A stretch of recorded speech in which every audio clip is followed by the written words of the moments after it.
أولئك يبدل الله سيئاتهم حسنات وكان الله غفورا رحيما আল্লাহ পাক পরওয়ারদিগার আলম বলেন, আমার বান্দার 100 বছরের গুনাহ যদি কয়েক হাজার কোটিও হয়ে থাকে, আমার বান্দার গুনাহ যদি কয়েক লাখ কোটিও হয়ে থাকে, আমার বান্দা যখন আমার কাছে তওবা করার মতো তওবা করবে, আমি আল্লাহ তার গুনাহগুলো সাথে সাথে মাফ করি। শুধু তা নয়, আমি তার গুনাহগুলোকে 100 কোটি গুনাহ হলে 100 কোটি নেক দ্বারা আমি আল্লাহ পরিবর্তন করে দেই। সুবহানাল্লাহ। এই জন্য সরকার বলেন, মান বাকা মিন খাশিয়াতিল্লাহ হারামাল্লাহু আলাইহিন নার। সরকার দু আলম নবী মুহাম্মদুর রাসূলুল্লাহ সাল্লাল্লাহু আলাইহি ওয়াসাল্লাম বলেন, বান্দা যখন আল্লাহর জাহান্নামের ভয়ে, আল্লাহর ভয়ে কান্নাকাটি করে, আল্লাহ রাব্বুল আলামিন হারামাল্লাহু আলাইহিন নার, আমার আল্লাহ রাব্বুল আলামিন বান্দার জন্য জাহান্নামের আগুনকে হারাম করে দেয়। সুবহানাল্লাহ। একটু আল্লাহর জন্য কান্দা ফেলছেন, চোখের পানি বের হয়ে গেছে জাহান্নামের ভয়ে, আল্লাহর খাশিয়তে। আল্লাহ নবী বলেন, কোনো মানুষ যদি জাহান্নামের ভয়ে একটু কান্না করে, আল্লাহ পাক তার জন্য জাহান্নামের আগুনকে হারাম করে দেয়। সুবহানাল্লাহ। আল্লাহ কত দয়ার সাগর, দয়ার সাগর তুমি,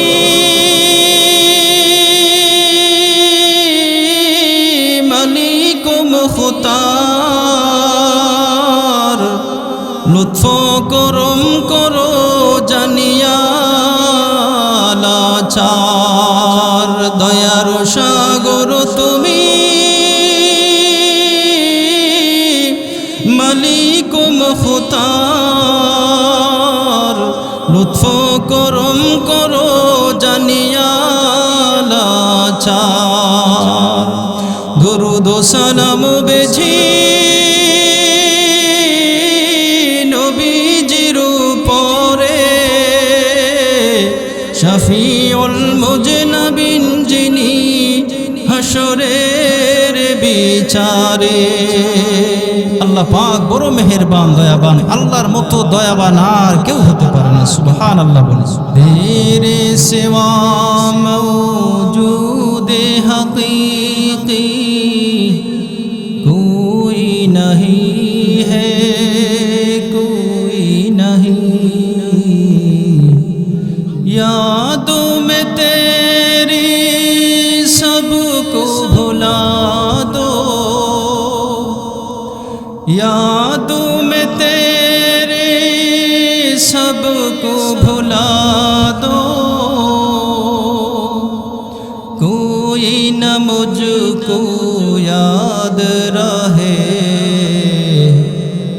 सब खुशियों को आग जला दो, खानाए दिल आबाद रहे,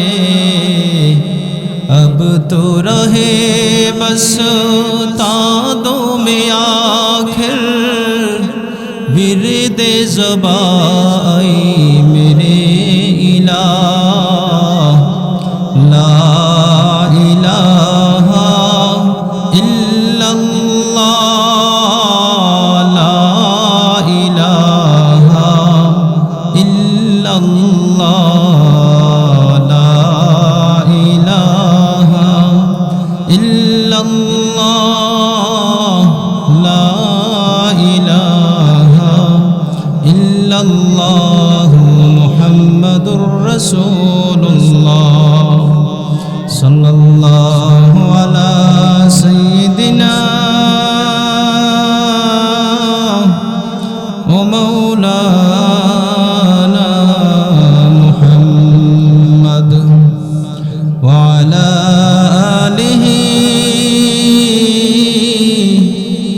وصحابه وسلم أستغفر الله إن الله غفور رحيم সম্ভবপুর দাইবাড়ি প্রবাসী ও যুবক সমাজের উদ্যোগে ও কবরবাসীর স্মরণে ৭০তম বার্ষিক সালাতু সালাম ওয়াজ ও দোয়ার মাহফিলের আজকের সম্মানিত সভাপতি উপস্থিত হযরত উলামায়ে কেরাম, সামনে সমবেত সর্বস্তরের তাওহীদি জনতা, পর্দার আড়ালে অত্যন্ত শ্রদ্ধেয় মা ও বোনেরা, সর্বপ্রথমেই মহান আল্লাহ পাক পরওয়ারদিগারে আলমের দরবারে শুকর গুজার হই যে আল্লাহ পাক পরওয়ারদিগারে আলম আমাদেরকে এইরকম একটি পরিবেশ করার এবং এই পরিবেশে আসার বসার তৌফিকটুকু দান করেছেন। এই জন্য আল্লাহ পাকের দরবারে শুকরিয়া আদায় করে আলহামদুলিল্লাহ। আল্লাহ পাক যেই মানুষকে পছন্দ করেন, যেই মানুষকে ভালোবাসেন, এই সমস্ত মানুষগুলোকে দিয়ে দিনের কাজ নেন, ভালো কাজ নেন এবং ভালো পরিবেশে আসার তৌফিক দান করেন। এই জন্য এই মজলিস অত্যন্ত মুবারক মজলিস, বিশেষ করে যুবকদের উদ্যোগে যেহেতু পোস্টারের মধ্যে নাম আছে, আমরা যুবক যারা আছি অন্তত পক্ষে আগে আমরা চলে আসি, এরপরে বৃদ্ধরা আসে। আপনাদের সামনে কোরআনুল কারীম থেকে সূরাতুন নূহের কয়েকটি আয়াত তেলাওয়াত করেছি। সরকারে দো আলম নবী মুহাম্মদুর রাসূলুল্লাহ সাল্লাল্লাহু আলাইহি ওয়াসাল্লামের অসংখ্য নুরানি হাদিস থেকে একখানা হাদিস আপনাদের সামনে পাঠ করেছি। কোরআনের আয়াত এবং হাদিসের আলোকে কিছু কথা, এমন কিছু কথা আমার জবান থেকে বের করুন আল্লাহ পাক, যেই কথা নিজের এবং আপনাদের সকলের কল্যাণকর বয়ানে আমার তৌফিক ইল্লা বিল্লাহ। আল্লাহ রাব্বুল আলামিন দুনিয়াতে লক্ষ কোটি মানুষ সৃষ্টি করেছেন এবং সমস্ত মানুষকে আল্লাহ পাক বিধানও দিয়েছেন। হযরতে আদম আলাইহিস সালাতু ওয়াস সালাম থেকে আজ পর্যন্ত যত মানুষ এসেছেন, প্রত্যেক মানুষের জন্যই কোনো না কোনো আমলের বিধান আল্লাহ পাক সৃষ্টি করেছেন। এক এক নবীর সময় এক একটি আমলের প্রথা ছিল। যেমন একজন নবীর বেলায় ছিল শুধু মাপের মধ্যে কম দেই, এই মাপে যেন তার উম্মত কম না দেই, এই হিসাবে আল্লাহ পাক এই নবীকে এই জন্য সৃষ্টি করা হয়েছে। এই উম্মতের কাছে আল্লাহ পাক প্রেরণ করেছেন। তো আল্লাহ পাক মানুষকে সৃষ্টি করার পরে প্রতিটি মানুষের কলবের মধ্যে দুইটা চাহিদা দিয়েছেন। একটা চাহিদা হলো গুনার, আরেকটা চাহিদা হলো নেকি। অর্থাৎ সে আল্লাহর ওলি হলেও তার দিলের মধ্যে দুইটা চাহিদা আছে, গুনার চাহিদাও আছে, নেক করার চাহিদাও আছে। এই দুইটা জিনিসের মাধ্যমে আল্লাহ পাক মানুষকে পরীক্ষার হলের মধ্যে ছেড়ে দিয়েছেন। দুনিয়ার মধ্যে তোমরা হাজার রকম গুনাহ তোমাদের সামনে উপস্থিত থাকবে, এরপরও যারা গুনাহ থেকে বেঁচে থাকতে পারবে তারাই হলো প্রকৃত ঈমানদার এবং আল্লাহর মাহবুব বান্দা বলে বিবেচিত হবে। এই জন্য আল্লাহর হাবিব সাল্লাল্লাহু আলাইহি ওয়াসাল্লাম বলেন, দুনিয়ার সমস্ত আদম সন্তান হলো গুনাহগার, কিন্তু গুনাহগারদের মধ্যে উত্তম গুনাহগার হলো তারা যেই গুনাহগাররা গুনাহ করার পরে আল্লাহর কাছে তওবা করে। সুবহানাল্লাহ। গুনাহ করবে, গুনাহ হওয়াটা স্বাভাবিক। কেউ যদি মনে করে আমার জিন্দেগিতে গুনাহ হবে না, এটাও স্বাভাবিক। কারণ আল্লাহ পাক প্রতিটা মানুষকে সৃষ্টি করেছেন গুনাহ করার চাহিদা দিয়া, নেকের চাহিদা দিয়েও সৃষ্টি করেছেন। সুতরাং একটা মানুষ ফেরেশতা নয়, সে গুনাহ করবে। গুনাহ করাটা স্বাভাবিক না, কিন্তু গুনাহ ধরে রাখা হলো অস্বাভাবিক। এই জন্য গুনাহ হয়ে যাওয়ার পরে কি করণীয় আমাদের, আল্লাহর কাছে কিভাবে আমরা ক্ষমা চাইব, কিভাবে আমাদের পথ চললে আল্লাহ পাকের পক্ষ থেকে নাজাত পাবো, আল্লাহ তাআলা এই বিষয়ে কোরআনুল কারীমের মধ্যে বিস্তারিতভাবে বর্ণনা করেছেন। আর আমাদের শয়তান ইবলিস, এই ইবলিস কিন্তু বসে নয়, আমরা বসে আছি, কিন্তু ইবলিস কিনা বসে নাই। কারণ ইবলিস আল্লাহর কাছে চ্যালেঞ্জ করে আসছে, ওয়াদা করে আসছে। কেন? যখন আদমকে সৃষ্টি করা হলো, আদমকে সৃষ্টি করার পরে আল্লাহ পাক ফেরেশতাদেরকে বললেন সেজদা করো, ফেরেশতারা সেজদা করলেন। ইবলিসকে বলল সেজদা করো, ইবলিস বললেন কি, আনা খায়রু মিন, আমি তো তার থেকে উত্তম। নাউজুবিল্লাহ বলে সে যুক্তি পেশ করেছে আল্লাহর সামনে কি, খালাকতানি মিন নারি ওয়া খালাকতাহু মিন তিন, আমাকে সৃষ্টি করেছো তুমি আগুন দিয়ে, আর আগুনের নিসবত হলো আসমান উপরের দিকে যাওয়া, আর আদমকে সৃষ্টি করেছো মাটি দিয়ে, আদমের নিসবত হলো নিচের দিকে যাওয়া, মাটি নিচের দিকে যায়, আগুন উপরের দিকে উঠে। সুতরাং উপরের বস্তু কোনোদিন নিচের কাছে সেজদা করতে পারে না। এই যুক্তিটা কার সামনে পেশ করেছে? আল্লাহর সামনে। আল্লাহ পাক শয়তানকে বললেন, তুই মরদুদ হয়ে, অভিশপ্ত হয়ে আমার এই জান্নাত থেকে, আমার এখান থেকে বের হয়ে যা। এই যে আল্লাহ বের করে দিলেন, এরপরে শয়তান আল্লাহর সাথে কিছু কথা বলেছে। শয়তান বলে قال أنظرني إلى يوم يبعثون। আল্লাহ পাক পরওয়ারদিগার আলম যখন শয়তানকে বের করে দিলেন, শয়তান আল্লাহকে বললেন, হ্যাঁ রব্বুল আলামিন, তুমি তো আমাকে বের করে দিয়েছো, কিন্তু আমাকে একটা নির্দিষ্ট সীমা পর্যন্ত, কিয়ামত পর্যন্ত, যেই দিন মানুষকে পুনরুত্থিত করা হবে, সেই দিন পর্যন্ত আমাকে অবকাশ দিতে হবে। আল্লাহ পাক পরওয়ারদিগার আলম বলেন, ক্বালা ইন্নাকা মিনাল মুনযারিন। আল্লাহ পাক পরওয়ারদিগার আলম বললেন, যা আমি তোকে কিয়ামত পর্যন্ত সময় দিলাম, অবকাশ দিলাম। তখন শয়তান বলে, ক্বালা ফাবিমা আগওয়াইতানি লাআকউদান্না লাহুম সিরাতাকাল মুস্তাকিম। এখন ইবলিস আল্লাহর সাথে বলে, ওগো আল্লাহ, তুমি আদমের জন্য আমাকে বের করে দিয়েছো, কিন্তু তুমি আমাকে অবকাশ দিয়েছো কিয়ামত পর্যন্ত। আমি কিন্তু আদমের সমস্ত সন্তানদেরকে কিয়ামত পর্যন্ত, মরণ পর্যন্ত আমি তাদেরকে বিভিন্নভাবে ওয়াসওয়াসা দিয়ে তাদের সামনে এসে দাঁড়াবো, তাদেরকে চতুর্মুখীভাবে হামলা করব, চতুর্দিক দিয়ে আমি হামলা করে তাদেরকে আমি পথভ্রষ্ট করব, জাহান্নামের পথে পরিচালিত করব। সুম্মা লাআতিয়ান্নাহুম মিন বাইনি আইদিহিম ومن خلفهم وعن أيمانهم وعن شمائلهم ولا تجد أكثرهم شاكرين। শয়তান কিন্তু মহান আল্লাহ পাক পরওয়ারদিগার আলমের সাথে চ্যালেঞ্জ করে এসেছেন, তুমি যেহেতু আদমের জন্য আমাকে বের করে দিয়েছো, আমি তোমার আদম সন্তানদেরকে যারা সিরাতে মুস্তাকিমের পথে চলবে, আমি তাদেরকে ডান দিকে, বাম থেকে, সামনে, পেছন, চতুর্দিক থেকে আমি তাদেরকে হামলা করব, চতুর্দিক থেকে আমি তাদেরকে জাহান্নামের পথে পরিচালিত করব। কারণ তাদেরকে আমি আমলের মধ্যে উঠতে দেব না। কখনো কখনো তাদের মাধ্যমে আমি এমন কাজ করাবো, যেই কাজ করলে আর তার ঈমানই থাকবে না, মুরতাদ হয়ে যাবে, বেঈমান হয়ে যাবে। এইভাবে শয়তান আল্লাহকে বললেন, আমি চারদিক থেকে আমি তাদেরকে জাহান্নামের পথে পরিচালিত করব। কিন্তু আল্লাহ পাক পরওয়ারদিগার আলম বলেন, হে শয়তান, আমার দিক হলো 6টা, তুই 4 দিকের কথা বলেছিস, আমার দিক হলো 6টা। তুই আমার বান্দাকে 10 বছর, 20 বছর, 40 বছর, 90 বছর, 100 বছর তুই আমার বান্দা বান্দিকে নাফরমানের কাজে লাগাবি, আমার এই বান্দা বান্দিকে জাহান্নামের পথে পরিচালিত করবি, তুই সেই ওয়াদা করেছিস।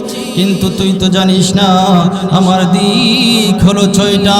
আমার বান্দা বান্দি মরণের 1 ঘন্টা আগেও যদি আমার বান্দা বান্দি আমার কুদরতি পায়ে পড়ে চরম সেজদায় পড়ে যায়, আমার বান্দা দুটি হাত তুলে আমার বান্দা যদি বলে হায় রব আল্লাহ,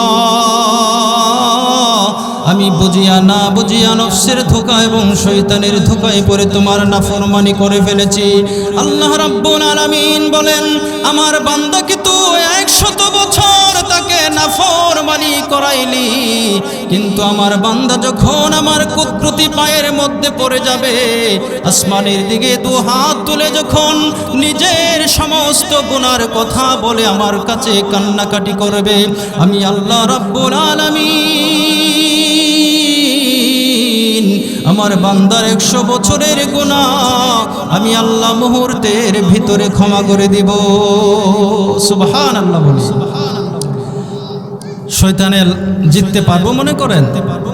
বান্দা যদি তওবা করতে পারে, আল্লাহর দিকে রুজু হতে পারে, তাহলে আল্লাহ পাক বান্দার 100 বছরের গুনাহ মুহূর্তে মাফ করে দেয়। সুবহানাল্লাহ। শুধু যে গুনাহ মাফ করে তা নয়, আল্লাহ আরেকটা সুসংবাদ দিচ্ছেন। কি সুসংবাদ? উলাইকা ইউবাদদিলুল্লাহু সাইয়্যাতিহিম হাসানাত ওয়া কানাল্লাহু গফুরুর রহিমা। আল্লাহ পাক পরওয়ারদিগার আলম বলেন আমার বান্দার 100 বছরের গুনাহ যদি কয়েক হাজার কোটিও হয়ে থাকে, আমার বান্দার গুনাহ যদি কয়েক লাখ কোটিও হয়ে থাকে, আমার বান্দা যখন আমার কাছে তওবা করার মতো তওবা করবে, আমি আল্লাহ তার গুনাহগুলো সাথে সাথে মাফ করি। শুধু তা নয়, আমি তার গুনাহগুলোকে 100 কোটি গুনাহ হলে 100 কোটি নেক দ্বারা আমি আল্লাহ পরিবর্তন করে দেই। সুবহানাল্লাহ। এই জন্য সরকার বলেন মান বাকা মিন খাশিয়াতিল্লাহ হারামাল্লাহু আলাইহিন নার। সরকার দু আলম নবী মুহাম্মদুর রাসূলুল্লাহ সাল্লাল্লাহু আলাইহি ওয়াসাল্লাম বলেন বান্দা যখন আল্লাহর জাহান্নামের ভয়ে আল্লাহর ভয়ে কান্নাকাটি করে, আল্লাহ রাব্বুল আলামিন হারামাল্লাহু আলাইহিন নার, আমার আল্লাহ রাব্বুল আলামিন বান্দার জন্য জাহান্নামের আগুনকে হারাম করে দেয়। সুবহানাল্লাহ। একটু আল্লাহর জন্য কান্দা ফেলছেন, চোখের পানি বের হয়ে গেছে জাহান্নামের ভয়ে আল্লাহর খাশিয়তে।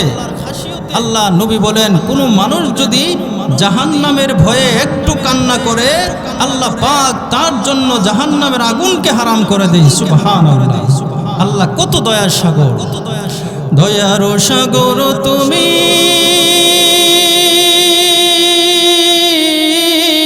মালিক মুখতার, লুৎফ করম করো জানিয়া লাচার। দয়ার সাগর তুমি,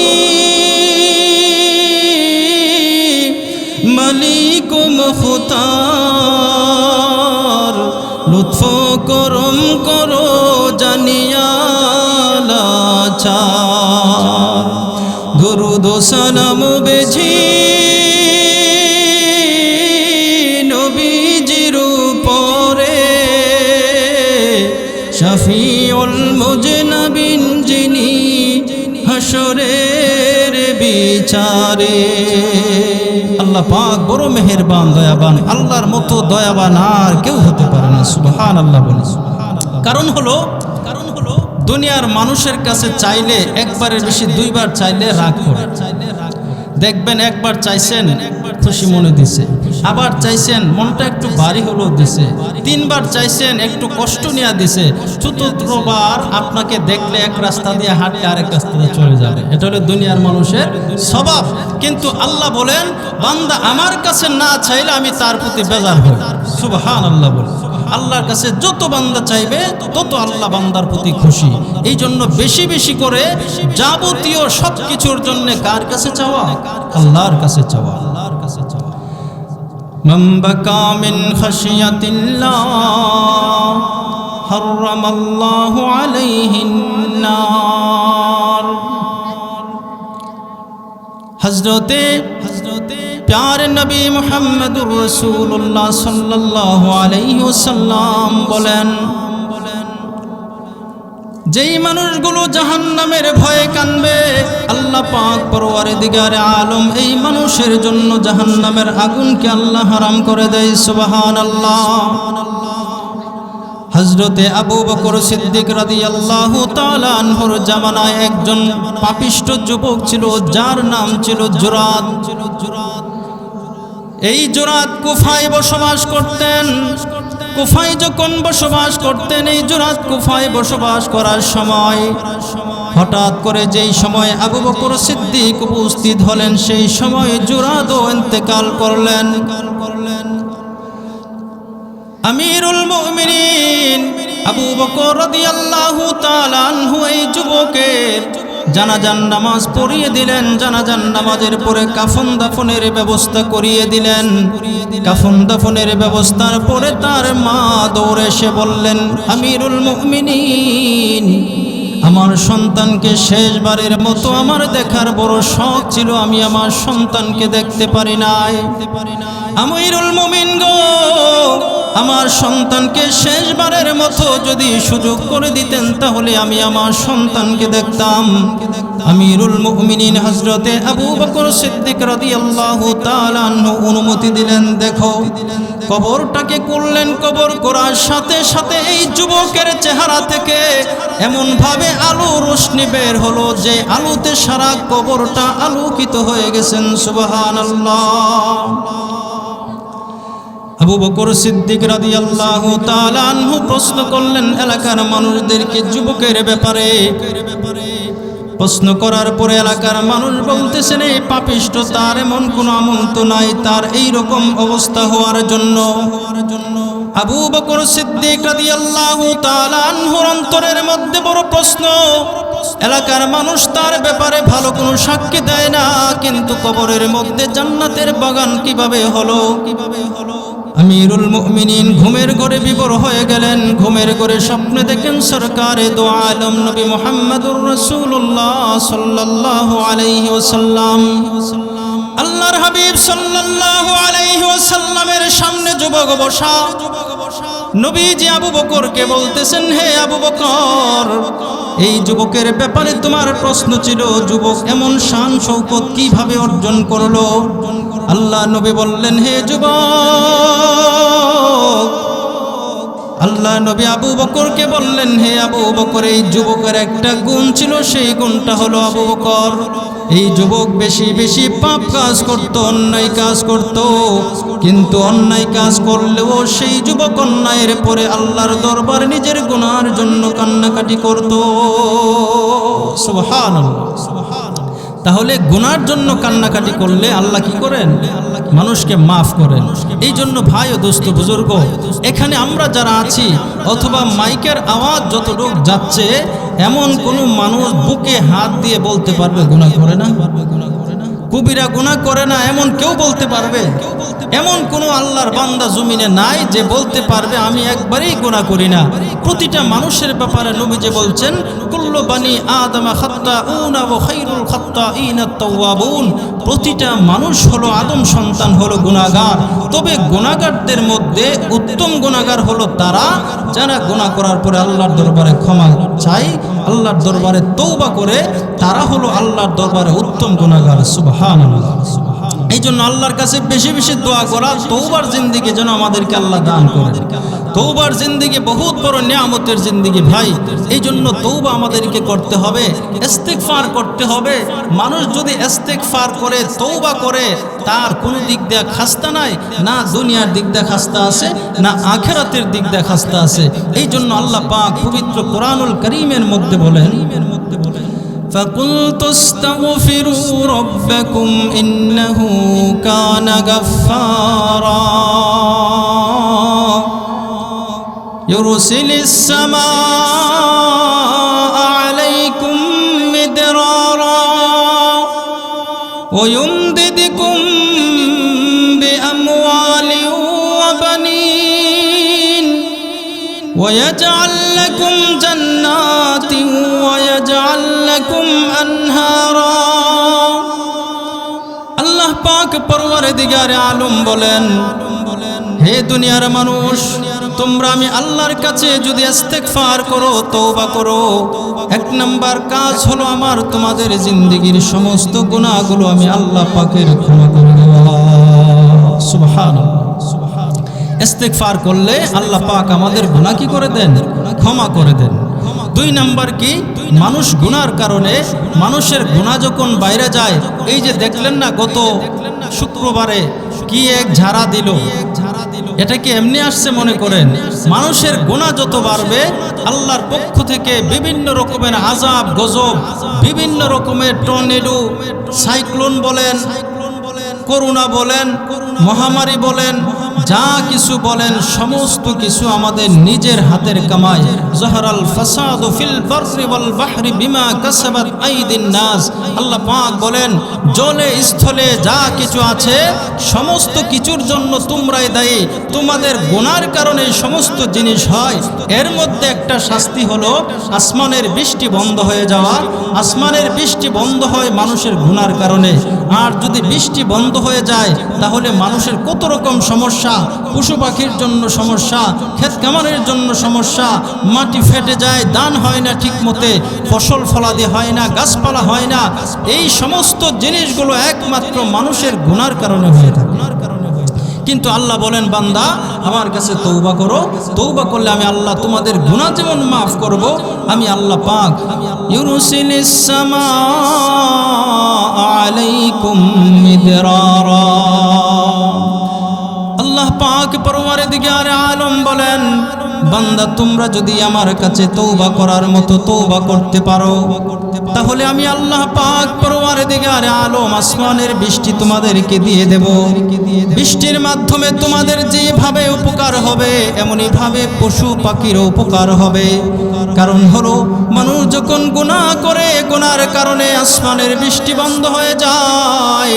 কখনো আল্লাহ পাক গরম বাড়িয়ে দেয়, কখনো ঠান্ডা বাড়িয়ে দেয়, কখনো আগুনের বৃষ্টি দেয়, কখনো শিলার বৃষ্টি দেয়। এই সমস্ত কিছুর পেছনে একমাত্র বান্দা বান্দি তার গুনার কারণ। এই জন্য আল্লাহ পাক বলেন, ফাকুল তুস্তাগফিরু রাব্বাকুম ইন্নাহু কানা গাফফারা। হে আমার বান্দা বান্দি, আমার কাছে তওবা করো, ইস্তেগফার করো, আমার কাছে ইস্তেগফার করো যদি তুমি, তাহলে আমি আল্লাহ তোমার গুনাহগুলো মাফ করব। শুধু কি গুনাহ মাফ করব তা নয়, ইউরসিলিস সামা আলাইকুম মিদরারা।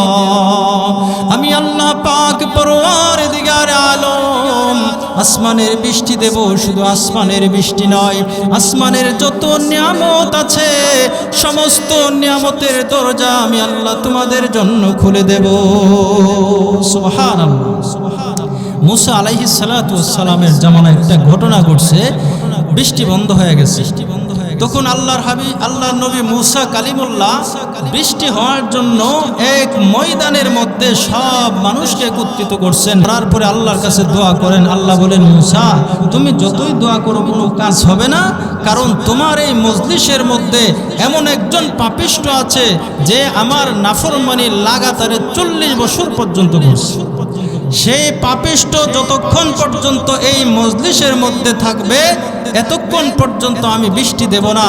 মুসা আলাইহিস সালাম তখন আল্লাহর সাথে কথা শেষ করে মজলিসের সবাইকে উল্লেখ করে বললেন, এই মজলিসের মধ্যে এমন পাপিষ্ঠ কেউ আছো যে এক লাগা 40 বছর পর্যন্ত আল্লাহর নাফরমানি করতেছো? একজন পাপিষ্ঠ, সে তো জানে আমি 40 বছর পর্যন্ত আল্লাহর নাফরমানি করতেছি।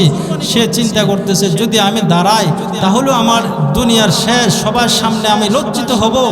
আর যদি আমি তওবা না করি তাহলেও আমার জন্য হাজার হাজার মানুষ কষ্ট করবে। বেচারা বড় মুশকিলের মধ্যে পড়ছে। অবশেষে সেই ব্যক্তি চিন্তা করলো, আমার জন্য যেহেতু মানুষ এত কষ্ট করবে, আমার জন্য যেহেতু মানুষ এভাবে বৃষ্টি হারা হয়ে পশু পাখি কষ্ট করবে, আল্লাহর কাছে আমি তওবা করে ফেলি। আল্লাহর কাছে সে মাথাটা ঝুঁকায়া আল্লাহকে বলতেছে, আল্লাহ তোমার নাফরমানি করে ফেলেছি, আজ থেকে তওবা করলাম আর তোমার নাফরমানি করব না। সুবহানাল্লাহ সুবহানাল্লাহ। এই তওবা করতে দেরি হলো, আল্লাহ পাক সাথে সাথে বৃষ্টি দিতে হলো, দেরি হয় না। সুবহানাল্লাহ সুবহানাল্লাহ। আল্লাহর নবী মুসা কালিমুল্লাহ আলাইহিস সালাতু ওয়াস সালাম আল্লাহকে বললেন, ওগো আল্লাহ, তুমি আমাকে বললা কি আর করলা কি? তোমার কথা অনুযায়ী আমি মানুষের মধ্যে এলান করে দিলাম, তুমি তো আমাকে ছোট বানায় ফেললা। এখন আমাকে বলো তো দেখি, এই মজলিসের মধ্যে নাফরমান যুবকের নাম কি?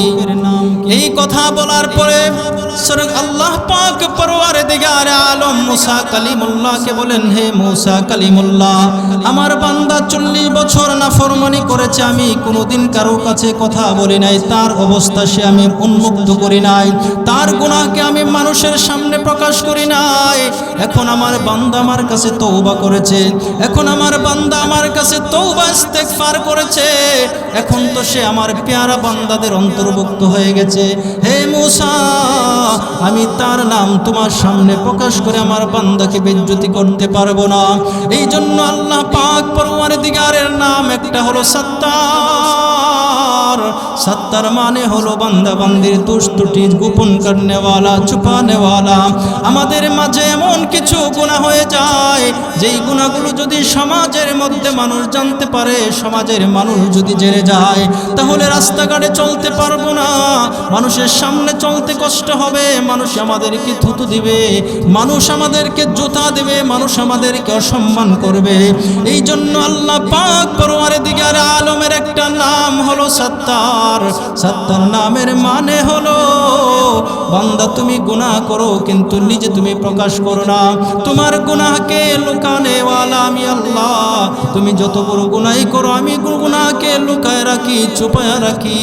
এমনকি যখন তুমি আমার কাছে তওবা করবে, এই যেই জায়গার মধ্যে থেকে তুমি জানার মতো গুনাহ করে ফেলেছো, এমন জায়গার মধ্যে চুরির মতো গুনাহ করে ফেলেছো, এমন মানুষের সামনে তুমি গুনাহ করে ফেলেছো, আমি আল্লাহ পাকের দরবারে যখন তুমি তওবা করার মতো তওবা করবে, তখন আমি আল্লাহ পাক পরওয়ারদিগার আলম এই সমস্ত জায়গাগুলোর মধ্যে ঢাকনা ফেলে দেয়, তারা আর তোমার গুনার কথা মনে রাখতে পারে না।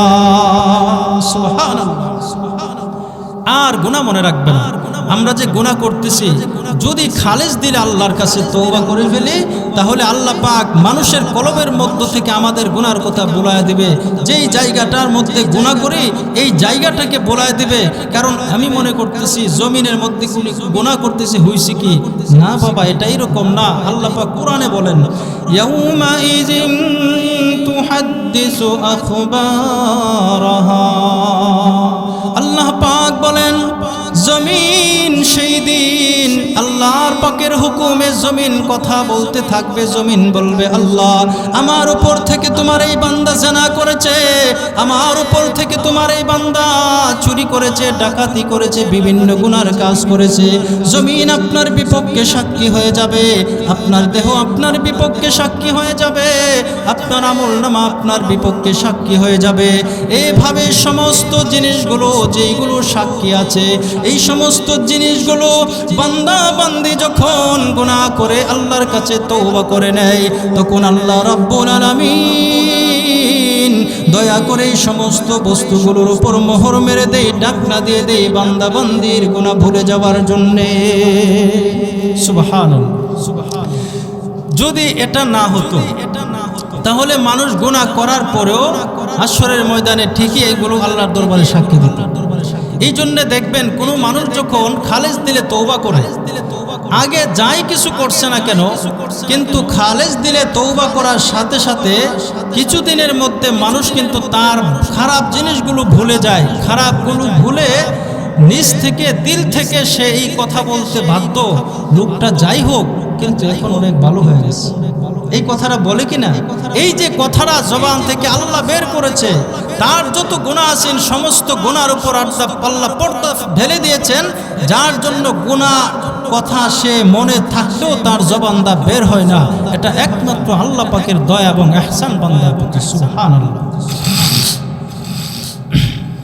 ইস্তেগফার করলে আর কি লাভ? আল্লাহ বলেন, দুনিয়ার মধ্যে আমাদের সন্তান আছে না, অনেকের সন্তান হয় না, অনেকের সন্তান হয় কিন্তু দুষ্ট হয়, মা বাবার কথা শুনে না। অনেকের সন্তান আছে অসুস্থ লাইগেই থাকে, অনেকের সম্পদের সমস্যা হয়, সম্পদ হয় না, গরিব থাকে, সম্পদ থাকলেও সম্পদ বিভিন্ন কারণে বিভিন্ন সমস্যা হয়, সম্পদ ধ্বংস হয়ে যায়। কিন্তু আল্লাহ বলেন, বান্দা আমার কাছে যখন তুমি ইস্তেগফার করবে, তওবা করবে, আমি আল্লাহ সব কিছুর মধ্যে বরকত দান করব। সুবহানাল্লাহ। আল্লাহ কোরআনে বলেন, وَيُمْدِدْكُمْ بِأَمْوَالٍ وَبَنِينَ وَيَجْعَلْ لَكُمْ جَنَّاتٍ وَيَجْعَلْ لَكُمْ أَنْهَارًا। আল্লাহ পাক পরওয়ারদিগার আলম বলেন, বান্দা বান্দি তোমরা যখন আমার কাছে ইস্তেগফার করবে, তখন 1 নাম্বার হলো তোমাদেরকে আমি ক্ষমা করে দিব। 2 নম্বরে আমি তোমাদেরকে আসমানের যত রিজিক আছে তোমাদের জন্য খুলে দেব। আসমানের যত আযাব ছিল সেই আযাবকে আমি বন্ধ করে দেব। আমি আল্লাহ পাক পরওয়ারদিগার আলম ওয়ায়ুমদিদুকুম বিআমওয়ালিন ওয়া বানিন, আমি আল্লাহ তোমাদের সম্পদের মধ্যে বরকত দিয়া দেব। তোমাদের সম্পদ যাদের নাই সম্পদ বাড়ায়া দেব, সম্পদ যাদের আছে সেগুলো রাখার তৌফিক দেব। ব্যবসার মধ্যে বরকত দেব, তোমাদের চাকরির মধ্যে বরকত দেব। এমনকি যাদের সন্তান হয় না, ইস্তেগফার করো, সন্তান হবে। ইস্তেগফার করো, আমি আল্লাহ তোমাদের সন্তান দেব। তোমরা ইস্তেগফার করো, তোমাদের সন্তান আছে তোমাদের কথা শুনে না, আমার কাছে চাও, তোমাদের সন্তানকে ভালো করে দেব। অর্থাৎ যা কিছু আছে দুনিয়ার সমস্ত সফলতা, আখিরাতের মুক্তি একমাত্র ইস্তেগফারের মধ্যে। সুবহানাল্লাহ। আমরা দৌড়ি কোথায়? সন্তান হয় না, দৌড়ে আমরা মাজারের মধ্যে। কথাটা খারাপ লাগবো, সন্তান হয় না, দৌড়ি ফির সাহেবের কাছে। আর এগুলো কেন? আল্লাহ তো কোরআনে বলতেছেন, আমার কাছে ইস্তেগফার করো, তওবা করো, আমার কাছে আসো না, আসলে এইগুলোর সমাধান তো আমি আল্লাহই দিই। তাহলে আমার ওইখানে দৌড়ার দরকারটা কি? যেখানে আমরা পাবো এখানে যাই না, যে যেটা করার ক্ষমতা নাই এই জিনিসের পেছনে আমরা বেশি দৌড়ি, যার জন্য আমাদের থেকে কোনোদিন কি যায় না, দুঃখ যায় না, কষ্ট যায় না, সব সময় এগুলো আমাদের পেছনে লেগেই থাকে। একমাত্র কারণ কি? রবকে ভুলে গিয়ে আমরা গোলামকে ধরছি। রবের কাছে যা পাবো গোলামের কাছে তা পাওয়া যাবে? কখনো সম্ভব না। মালিক যা দেবে প্রজা কোনোদিন সেটা দিতে পারবে না। বাদশার যে ক্ষমতা আছে একজন প্রজার সেই ক্ষমতা নাই। এই জন্য বাদশাদের বাদশা যিনি, আহকামুল হাকিমিন আল্লাহ পাক পরওয়ারদিগার আলম, যিনি সব কিছু করতে পারেন, ওনার কাছে চান, আল্লাহ পাক দেখবেন দিবেই দিবে। এটা আপনি কল্পনাও করতে পারবেন না। কিন্তু আমরা চাইতে পারি না বিদায় আমাদেরকে দেয় না। এই দোষ কি আমাদের? আল্লাহর দোষ? এই দোষ এটা আমাদের দোষ। এই জন্য মুহতারাম হাজিরিন, সব কিছুর জন্য কাকে আগে টার্গেট করা? আল্লাহকে টার্গেট করা, আল্লাহকে সামনে রাখা। আমি মুসিবতে পড়েছি, আল্লাহর কাছে চাই। আমি বিপদে পড়ছি, আল্লাহর কাছে চাই। আমার সন্তান হয় না, আল্লাহর কাছে চাও। তোমার সন্তান হয় না, তুমি আল্লাহর কাছে চাও। তোমার সন্তান তোমার কথা শুনে না, আল্লাহর কাছে চাও। তোমার সন্তান তোমাকে ভাত দেয় না, ঘরে জায়গা দেয় না, এগুলো কেন? আমাদের নিজের হাতের কামাই। সন্তানকে কোরআন শিক্ষা দিচ্ছেন, সন্তানকে দিন শিক্ষা দেন নাই। সন্তানের একটু বড় হইলে আমাদের ফিকির থাকে কিভাবে সন্তানকে দিয়ে রুজি করা। কথা ঠিক না? এই যে একটা ফিকির আমাদের দিলের মধ্যে আসছে, তারে তো দিন শিক্ষা দিচ্ছেন না। মা বাবার গুরুত্ব কি এটা শিক্ষা দিচ্ছেন না। তো মা বাবার সাথে বেয়াদবি করলে সে তো জানে না কি হবে না না হবে। আমরা তো জানি মা বাবার সাথে বেয়াদবি করলে দুনিয়াও তার শেষ, আখিরাতও শেষ। কারণ মা বাবার সাথে যারা বেয়াদবি করে, মা বাবার নাফরমান সন্তান, তার দুনিয়ার রিজিক কমে যায়, দুনিয়ার ইজ্জত কমে যায়, দুনিয়ার সম্পদ কমে যায়। আল্লাহ পাক ওই সন্তানকে, মা বাবা অসন্তুষ্ট থাকা অবস্থায় সন্তান মারা গেলে এই সন্তানকে আল্লাহ জাহান্নামে নিক্ষেপ করে। এই জন্য হাদিসের মধ্যে নবীজি বলেন, মা বাবাই জান্নাত, মা বাবাই জাহান্নাম। কিভাবে এটা বললো? যারা জান্নাত কামাইতে চায় তারা যেন মা বাবার খেদমত করে, যারা জাহান্নাম কামাইতে চায় তারা যেন মা বাবার সাথে বেয়াদবি করে। এই জন্য মা বাবার অবাধ্য যত সন্তান আছে, প্রত্যেকটা সন্তানের অবস্থা দেখবেন, তাদের চলা ঠিক নাই, তাদের শান্তি নাই, রুজি রোজগারে বরকত নাই, কোনো কিচ্ছুর মধ্যে বরকত নাই। সব বরকত আল্লাহ উঠায় নিছেন, একমাত্র অভিশাপ মা বাবা। মা বাবা যদি মুশরিক হয়, আল্লাহ কোরআনে বলছেন, মা বাবা যদি মুশরিক হয়, এই মা বাবার সাথে সন্তানের জন্য ওয়াজিব হলো তার সাথে ভালো ব্যবহার করা। মা বাবা খারাপ, পতিতাবৃত্তিতে কাজ করে, এরপরও একজন সন্তানের জন্য ফরজ হলো মা বাবার সেবা করা। মা বাবা কি এটা আমার দেখার দরকার নাই, মা বাবা যাই হোক সন্তানের জন্য ফরজ হলো মা বাবার খেদমত করেই যাওয়া, এটা করতেই হবে। কিন্তু যুবকরা শান্তি চায়, মা বাবার নাফরমানি করে। যুবকরা শান্তি চায় কিন্তু নামাজ পড়ে না, সুন্দর সুন্দর বউসা রুজি করে না। কথা ঠিক না? আমাদের ছেলেরা কত বেকুব, কাজ রাইকা মেয়েদের পিছে। আচ্ছা, কাজ তুই আজ মেয়েদের পিছে করে, এখনের মেয়েরা কি আগের মতো বোকা আসেনি? এখন মেয়ের আগে দেখেই যে টাকা আসেনি ছেলের, এরপরে গিয়ে দান্দা করে। আর এখনে আমরা কাজ চাইলে মেয়েদের পিছে করি। এই জন্য কাজ করতে হবে। কাজ করলে কি হবে? দুনিয়াও সুন্দর হবে, শয়তানি যত আকাম বুদ্ধি আছে মাথার মধ্যে এগুলো দূরে চলে যাবে। কাজ করলে দেখা গেছে নিজে সুন্দর করে চলতে পারবেন, আপনার ভাইকে আপনি দিতে পারবেন, মা বাবাকে দিতে পারবেন, পরিবার পরিজনকে দিতে পারবেন, 10টা টাকা আল্লাহর রাস্তায় খরচ করতে পারবেন। এটা কামাই করলে তো, না করলে কিন্তু মনে মনে যুবকরা খুব শখ, আমি বড় হয়ে সুন্দর একটা মেয়ে বিয়ে করব, আমি বড় হয়ে একটা গাড়ি কিনবো, বড় হয়ে একটা বিল্ডিং করব। কিন্তু 500 টাকা রুজি করার মুরুদ নাই, বয়া বয়া সারাদিন মোবাইল টিপে। এই যে মোবাইল টিপার রূপটা, এটা এমনই একটা ভয়ানক অবস্থা ধারণ করছে। এই মোবাইল জরুরতে ব্যবহার করতে পারেন, কোনো সমস্যা নাই। কিন্তু জরুরত ছাড়া আমরা যেভাবে ব্যবহার করি, এই ব্যবহারের মাধ্যমে আমাদের দুনিয়াও শেষ, আখিরাতও শেষ। কারণ যারা মোবাইলের আছে, মাঝে মাঝে দেখি তো এখানে না সব জায়গার মধ্যে, এক সময় যুবক পাওয়াই গেছে না, বিভিন্ন কাজে ব্যস্ত ছিল। আর এখন যুবক মাশাআল্লাহ তসবিহ লইয়া ডিজিটাল তসবিহ লইয়া বসে একবারে লাগাতার। এই যে বসতে বসতে হইল কি, তার দুনিয়া এই সারাদিন কাজও নাই, রাতের বেলা ঘুমাবে 1টা 2টা, তার দেহ নষ্ট, তার শারীরিক অবস্থা নষ্ট, ব্রেন নষ্ট, দিল নষ্ট, দুনিয়া নষ্ট, আখিরাত নষ্ট। এই জন্য মোবাইলের ইয়া থেকে বাঁচতে হবে তোমাদেরকে।